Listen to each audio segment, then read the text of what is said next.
Caminar sobre el agua. Difícil imaginarnos eso. Se dice que Uruguay, que tiene una hermosa costa, es, sin embargo, un país de espaldas al mar. Valoramos el agua y sentimos su falta, sentimos la sequía, pero también sabemos lo que son las crecidas, las inundaciones. Sabemos lo que quiere decir estar con el agua hasta el cuello. Y las mujeres de nuestros pocos pescadores saben lo que es estar con el Jesús en la boca hasta que los hombres vuelven del mar. Algunos recordarán los versos de Osiris Rodríguez Castillos en el romance del Malevo, cuando el perro lo saca del agua del río Negro donde él había caído. No me halla ni el pan bendito si no me sacás, Malevo. En el Evangelio de este domingo, Jesús aparece caminando sobre el agua, caminando sobre el mar encrespado, con viento en contra, hacia sus discípulos que iban en la barca. La barca ya estaba muy lejos de la costa, sacudida por las olas, porque tenían viento en contra. A la madrugada Jesús fue hacia ellos, caminando sobre el mar. Los discípulos, al verlo caminar sobre el mar, se asustaron. «Es un fantasma», dijeron, y llenos de temor se pusieron a gritar. Pero Jesús les dijo: «Tranquilícense, soy yo, no teman». Entonces Pedro le respondió: «Señor, si eres tú, mándame ir a tu encuentro sobre el agua». «Ven», le dijo Jesús, y Pedro, bajando de la barca, comenzó a caminar sobre el agua en dirección a él.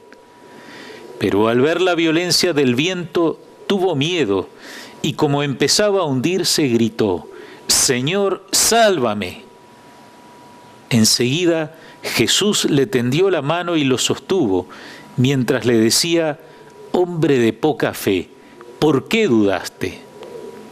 El pedido de Pedro sorprende. Primero hay una duda: «Señor, si eres tú». Para salir de la duda, Pedro pide una prueba. Comparemos esa prueba que pide Pedro con las tentaciones de Jesús.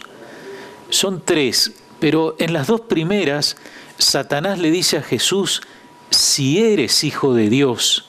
Y después le pide algo que demuestre que lo es realmente: convertir las piedras en pan o tirarse de lo alto del templo. Pedro dice algo parecido: «Si eres tú», pero le dice Señor. Pedro dice Señor porque cree, pero quiere estar seguro, y por eso dice: «Si eres tú». Y ahí viene el pedido de la prueba.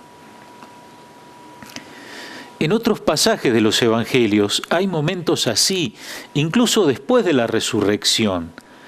La duda delante de Jesús acompaña a los discípulos.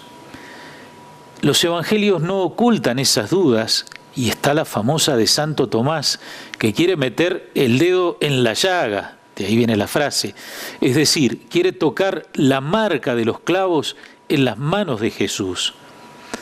Eso quedó para que los creyentes que vendrían después, o sea, nosotros, no nos angustiemos ante nuestras propias dudas. Los discípulos dudaron muchas veces, pero finalmente creyeron, y sobre su testimonio está edificada nuestra propia fe. Volvamos ahora a la prueba que pide Pedro. Satanás le había pedido a Jesús, para que probara que era el Hijo de Dios, que convirtiera las piedras en pan, y después que se tirara de lo alto del templo. Son cosas que Jesús hubiera tenido que hacer, no las hace. El tentador se quedaría mirando lo que hace Jesús. Pero la prueba que pide Pedro no es algo que Jesús tenga que hacer y que Pedro mire desde la barca, porque lo que Pedro pide es ir caminando hacia Jesús sobre el agua. Pedro se involucra en la prueba. Y la prueba va a funcionar si se dan dos condiciones. La primera, si realmente es Jesús el que está allí, porque solo Él es el que puede hacer que Pedro logre lo que pide. Y la segunda es que Pedro mismo crea que es Jesús el que está allí y que Él puede hacer que Pedro camine sobre el agua. Es decir, lo que Pedro tiene que poner es la fe y la confianza en Jesús. Tal vez sin darse cuenta, Pedro se está probando a sí mismo, se está probando hasta dónde él es capaz de ponerse totalmente en las manos de Jesús. Jesús le dice, ven, y Pedro baja de la barca y se pone a caminar hacia Jesús. Pero finalmente tiene miedo, empieza a hundirse y grita, Señor, sálvame. Jesús le reprocha haber dudado. Hombre de poca fe, ¿por qué dudaste?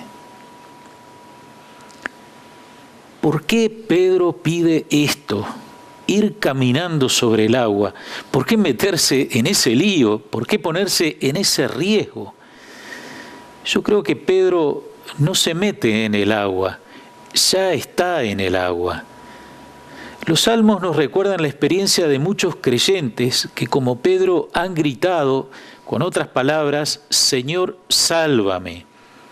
Salmo 69. Sálvame, oh Dios, porque las aguas me llegan hasta el cuello. Me hundo en el cieno del abismo, sin poder hacer pie. He llegado hasta el fondo de las aguas y las olas me anegan. Los salmos expresan también la confianza en la intervención de Dios. Salmo 32. Todo el que te ama te suplica en la hora de la angustia, y aunque las muchas aguas se desborden, no lo alcanzarán. Y aparece también la experiencia de haber sido salvado. Salmo 124. Si el Señor no hubiera estado de nuestra parte, las aguas nos habrían anegado. Habrían pasado sobre nosotros un torrente, habría pasado sobre nuestra alma la vorágine de las aguas. Muchas veces nuestra vida está así, con la sensación de que el agua nos va a tragar, nos va a pasar por arriba. No dudemos en invocar a Jesús. En Él está nuestra salvación definitiva. Que también cada uno de nosotros pueda decir con el salmista, si el afligido invoca al Señor, Él lo escucha y lo libra de todas sus angustias.